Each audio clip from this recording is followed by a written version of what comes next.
Alam mo, ito talaga ang kudos kapag ganito yung trabaho mo eh.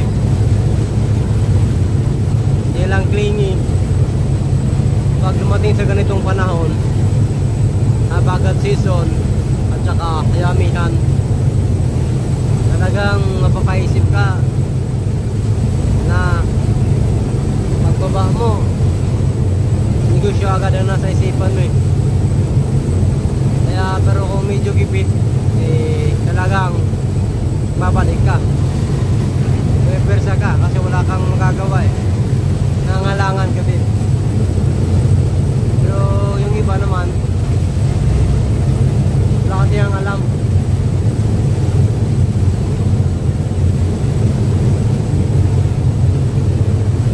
Yan na medyo yung alon ay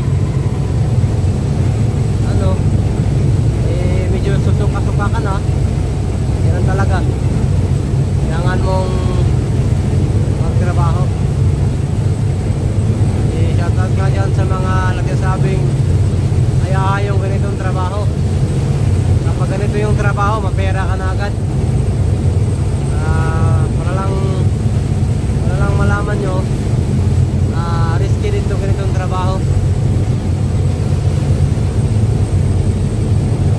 Nasa yung isang paa mo nito,